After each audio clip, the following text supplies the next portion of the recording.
नमस्कार, एक बार फिर से आप सभी का स्वागत करती हूँ वंदना की हिंदी संस्कृत क्लासेज में। एक बार फिर से मैं आप सभी के समक्ष क्लास 10th के लिए चयनित संस्कृत पुस्तिका शेमुषी भाग द्वितीय लेकर उपस्थित हुई हूँ। आज उसी पुस्तिका में से प्रथमा पाठा का द्वितीय श्लोका पठित पद्यांश के रूप में आप सभी के समक्ष प्रस्तुत है। तो इस श्लोक का अन्वय, अर्थ, व्याख्या हम इससे पूर्व बनाए गए वीडियो में कर चुके हैं। तो लीजिए अब हम डायरेक्ट चलते हैं पठित पद्यांश और उससे रिलेटेड प्रश्नों की तरफ। तो आइए हम देखते हैं।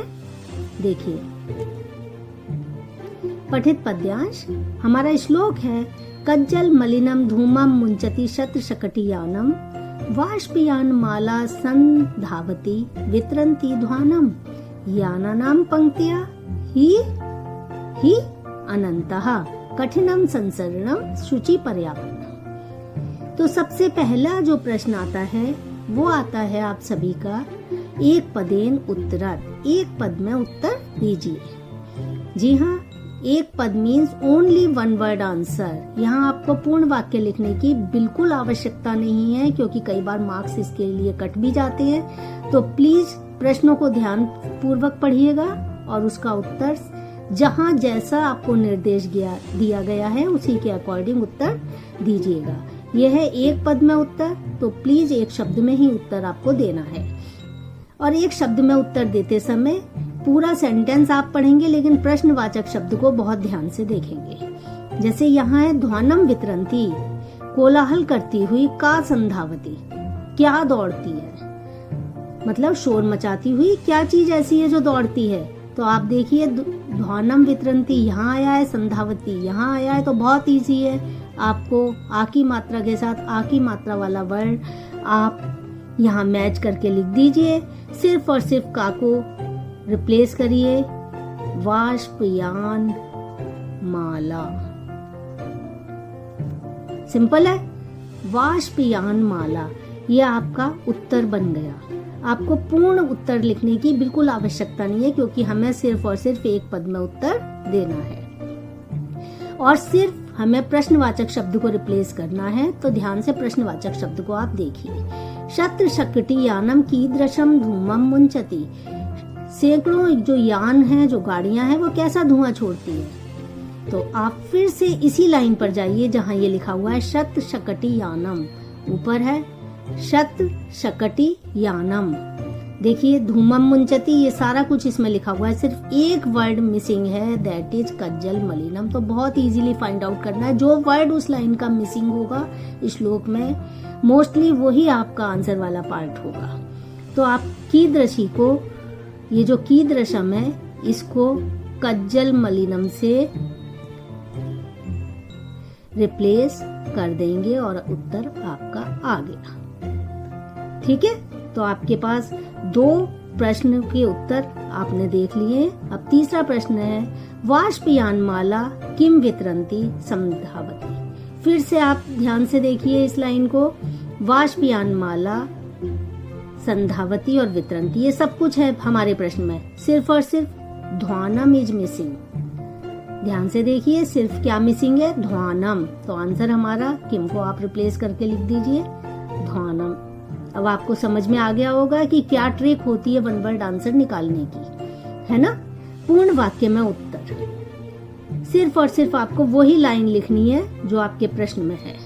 शत्र शकटी यानम किम मुंचति, सैकड़ों गाड़ियां क्या छोड़ती हैं। तो शत्र शकटी यानम, किम को रिप्लेस करके आप लिख दीजिए, ऊपर लिखा हुआ है धूमम मुंचति। तो पूरा वाक्य आपको सिर्फ प्रश्न से लेना है, सिर्फ किम को रिप्लेस कर दीजिए धूमम से।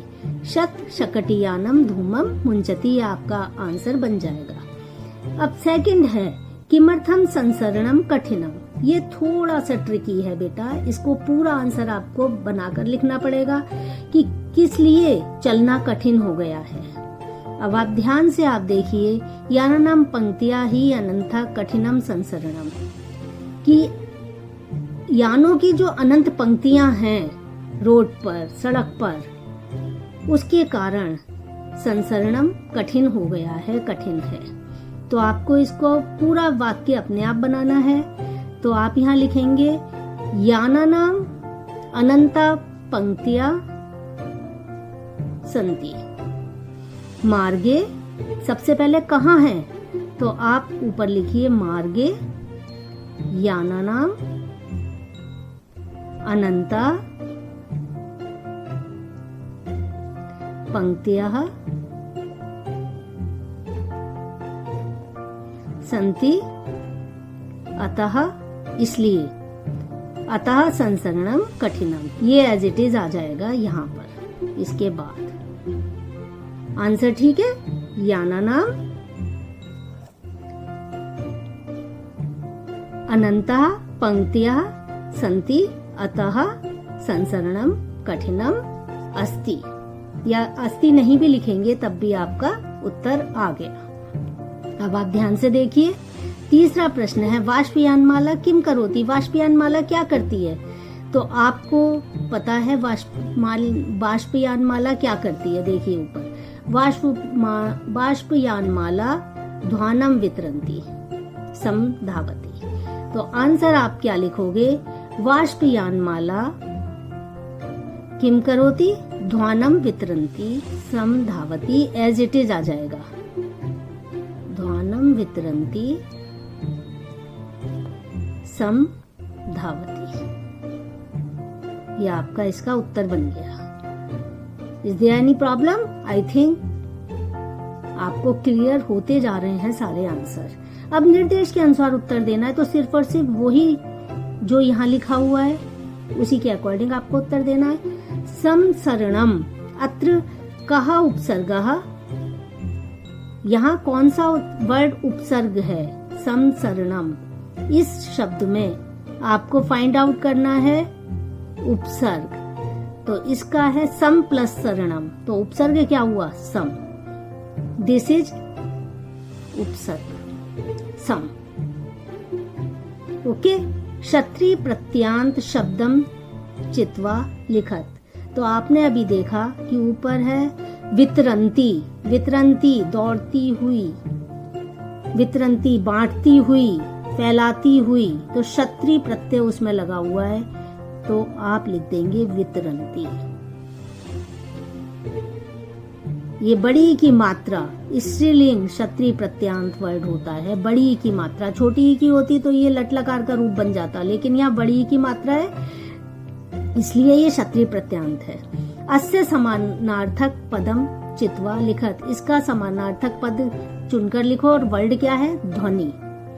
ध्वनि के लिए बार बार एक ही वर्ड आपका आ रहा है, ध्वानम। ध्वानम, ध्वानम मीन्स ध्वनि या कोलाहल या शोर, तो इसका समानार्थक पद हुआ ध्वानम। ये था आपका पठित पद्यांश। कोशिश मैंने की है कि आपको जितने भी मैक्सिमम प्रश्न बन सकते हैं इस श्लोक से, वो बनाकर मैं आपके समक्ष प्रस्तुत कर सकूं। आशा है आपको ये श्लोक क्लियर हो गया होगा। अब नेक्स्ट श्लोक में इसके जल्दी ही मिलते हैं। Till then bye bye, but like subscribe करना मत भूलिएगा।